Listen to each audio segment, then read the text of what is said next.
La chronique de l'environnement avec Valérie Auribeau. Bonsoir Valérie. Et ce soir, focus sur les rencontres de Poigny avec votre invité. Oui, absolument. Nous recevons Françoise Vernet-Aubertin. Bonsoir. Bonsoir. Vous êtes présidente de l'association donc les Rencontres de Poigny, une association qui met en place des actions de sensibilisation à l'écologie, à l'environnement et à l'économie sociale et solidaire. Et vendredi dernier, 15 février, vous organisez un débat notamment autour du documentaire The End of the Line, l'océan en voie d'épuisement. C'est un thème toujours d'actualité malgré les nombreuses alertes de la part des écologistes et des scientifiques. Alors c'est un thème qui est plus que d'actualité. En ce moment, à Bruxelles, l'Europe est en train de se négocier, on va dire, les lois qui vont régir la pêche en Europe. Et ce documentaire permet de sensibiliser la population. Mélanie Laurent est une des ambassadrices, elle organise elle aussi un certain nombre de débats. Il y avait 120 personnes vendredi 15 à Poigny et c'était vraiment l'occasion d'échanger et je pense de toucher du doigt des sujets qu'on ne voit pas quotidiennement.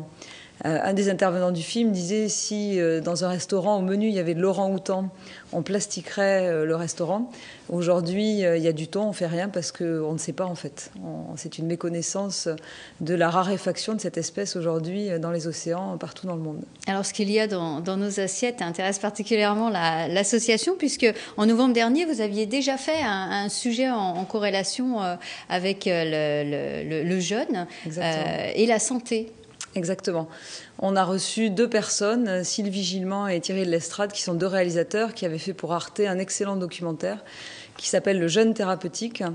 On était à peu près 90 ou 95 personnes et à cette occasion-là, on a pu débattre en fait des recherches des scientifiques, notamment aux États-Unis, sur le lien entre le jeûne thérapeutique et certains cancers. Voilà. Donc il y a un livre qui est en préparation, qui sortira en septembre sur ce sujet-là. Et on avait la chance d'avoir des personnes qui étaient venues, qui avaient jeûné et qui sont venues témoigner et échanger, puisque les gens avaient plein de questions, puisqu'il y a de plus en plus d'articles là-dessus dans la presse. Et rencontrer des gens qui l'ont fait, ça démystifie un petit peu cette aventure. D'accord. Alors, la santé, c'est quelque chose qui nous touche tous de très très près. TV Fil s'est également intéressé à la pollution des villes et à la corrélation avec la santé. Reportage en images d'Élodie Moine. Industrie, automobile ou encore chauffage, les principaux responsables de la pollution qui nous entoure. Le soufre, l'oxyde d'azote, l'ozone et les particules qui s'en échappent forment les polluants que nous respirons au quotidien. Plus ces particules sont fines, plus elles pénètrent dans les poumons et plus les conséquences sont importantes sur la santé. Au sein de l'université de Saint-Quentin en Yvelines, les médecins constatent une augmentation des pathologies, on va dire, strictement respiratoires, des pathologies cardiovasculaires, peut avoir des déclenchements d'infarctus ou éventuellement des augmentations des décès. Et puis aussi, on a trouvé des fois des risques augmentés d'accidents vasculaires cérébraux, c'est-à-dire ce qu'on va appeler des attaques. Voilà. Parmi les populations les plus exposées, les enfants dont le système respiratoire n'est pas mature, ce qui engendre une augmentation des bronchiolites. Les personnes âgées dont les fonctions vitales sont amoindries. Les fumeurs dont les poumons sont déjà fragilisés du fait de leur tabagisme. Les sportifs dont les efforts respiratoires sont accrus et les femmes enceintes qui se trouvent dans une situation de consommation de ressources augmentée. Mais l'air n'est pas le seul espace pollué. L'eau que nous buvons emmagasine aussi des polluants. On retrouve des concentrations d'antibiotiques, on retrouve des concentrations de produits chimiques à des niveaux qui peuvent être faibles. Mais encore une fois, s'il n'y a pas d'effet seuil, je veux dire, même des niveaux faibles répétés, absorbés régulièrement, peuvent avoir un effet. Et là, on a un domaine qui s'appelle le domaine des perturbateurs endocriniens, c'est-à-dire des produits qui vont modifier le fonctionnement hormonal, notamment des personnes. Cette contamination de l'eau pourrait être l'une des pistes engendrant la baisse de la fertilité. Dès aujourd'hui, les espaces urbains doivent être repensés. Il est impératif de développer l'urbanisme, les espaces verts, l'organisation des transports et le développement d'emplois locaux dans un même schéma pour répondre aux problèmes de pollution sur la santé. Alors vous disiez justement pendant le sujet que vous aviez aussi fait des soirées sur l'eau, sur les perturbateurs endocriniens. Oui, en fait, on essaye de faire des sujets qui finalement intéressent le grand public et qui souvent sont compliqués.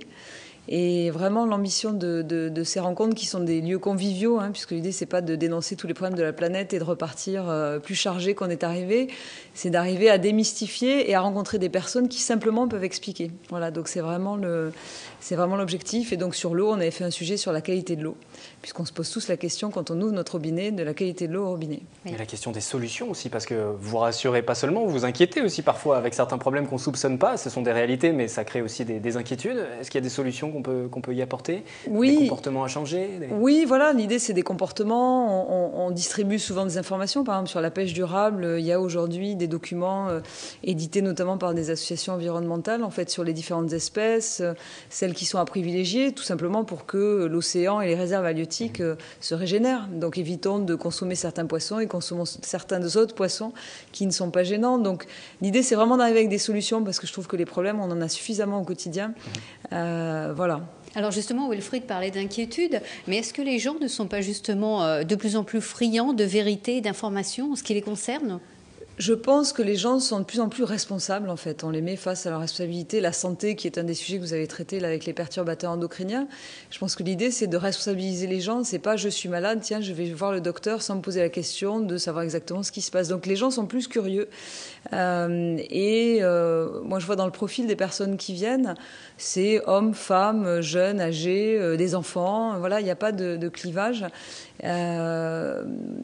C'est évident que l'univers dans lequel on vit, médiatique, amène des questions. Il y a de plus en plus de livres qui sortent. Et là, l'idée, c'est de se rencontrer plutôt que d'être seul chez soi et de débattre de ces questions qui préoccupent. Alors, cette association est née en 2010.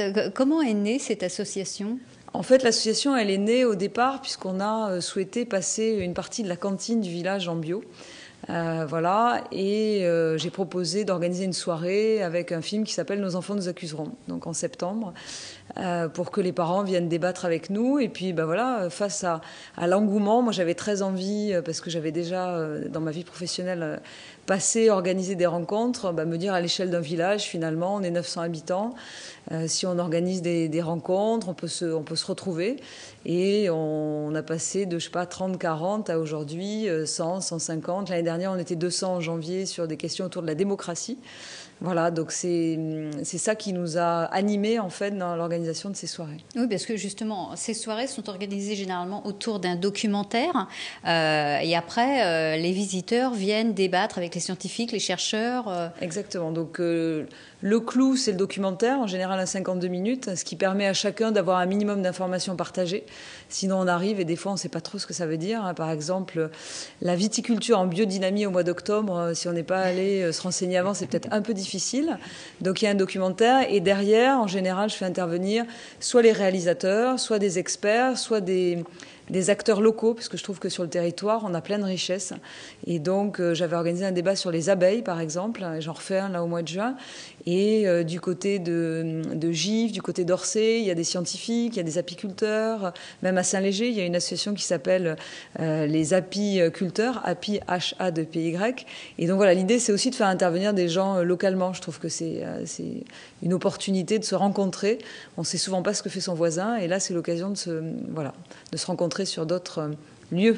Il y a différents rendez-vous qui sont proposés. Le prochain rendez-vous, ce sera ? Le prochain rendez-vous, donc, ce sera le 12 avril prochain avec la projection d'un documentaire, Les industries extractives et les droits de l'homme. C'est tout un programme.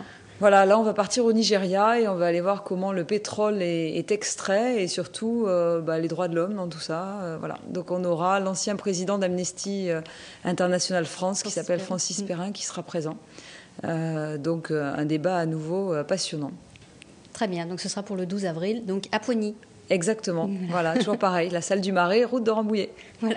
Merci à vous d'être venu nous présenter votre travail sur ce plateau. On poursuit avec une information dans cette chronique de l'environnement autour du Salon de l'agriculture qui se déroule jusqu'à la fin de la semaine, porte de Versailles à Paris, et les produits laitiers des Yvelines distingués. Oui, absolument. L'Île-de-France se distingue au Salon international de l'agriculture. Ces médailles attribuées récompensent le savoir-faire des producteurs de la région et témoignent de la richesse du patrimoine francilien. Alors, la ferme de Tremblay à la Boissière École a reçu une médaille d'argent pour son fromage de chèvre à pâte molle et à croûte fleurie. C'est si poétique. Même médaille d'argent pour la faisselle fermière du domaine de Grignon. Et côté médaillé de bronze se distingue le domaine de Grignon, toujours avec ses yaourts aromatisés à la vanille et aux abricots. On passe à l'agenda à présent dans cette chronique de l'environnement. Voilà. Je suis perturbé par les fromages. Une randonnée proposée par la Ligue de protection des oiseaux dimanche 3 mars de 9h à 12h afin de découvrir les oiseaux du parc des Sources de la Bièvre. Une rencontre animée par une bénévole de la Ligue. Et puis côté architecture, la Maison de l'Environnement propose un atelier le mercredi 6 mars. Construis ton habitat spectaculaire avec des caplas. C'est un atelier animé par le Centre Capla pour les petits architectes dès 3 ans. Oui, les caplas, c'est mignon pour les plus jeunes. Oui, voilà, pour les faire un petit atelier. Et les moins jeunes d'ailleurs aussi. Merci Valérie. Prochaine chronique de l'environnement mardi prochain, 18h30. Il est bientôt 18h45 si vous nous suivez en direct sur TV Fil. Dans le 7-8, nous allons recevoir Bertrand Révillon, journaliste, auteur de Conversations spirituelles. Nous en parlerons tout à l'heure avec lui. Nous parlerons religion, mais pas seulement, vous le verrez, mais du sport. Tout d'abord du hand-fauteuil avec ce reportage consacré à une opération qui s'est déroulée en marge du quart de finale de la Coupe de la Ligue de handball féminin à Plaisir. Nous en avions parlé sur cette antenne. Voici ce qui s'est passé juste avant la rencontre. Des joueurs valident sur roue lors d'un match de handball, ou plus précisément de hand-fauteuil. Les Plaisirois ont découvert ce sport mercredi dernier en levée de rideau du quart de finale de Coupe de la Ligue de handball féminin. Plusieurs fois j'ai fait des marchés, parce que c'est vrai qu'on n'a pas géré le fauteuil plus dribblé, c'est vrai que c'est compliqué. Les règles sont un petit peu différentes, et on se rend compte que c'est vrai au niveau des bras, ça fatigue vraiment. C'est vraiment une autre manière de voir le hand. Les joueurs valides du club Inimontin participent à une séance de hand-fauteuil tous les premiers mardis du mois, et apparemment, ils apprennent vite. Au début, ils souffrent, c'est ça qui est bien, mais quand ils deviennent bons, c'est eux à leur tour qui se vengent. Les règles de jeu sont les mêmes que chez les valides. Par exemple, le marché est sifflé après 3 poussées de roue, et la spécificité la plus visible du hand-fauteuil est le réducteur de but. Cette planche rouge placée sous la barre transversale des cages.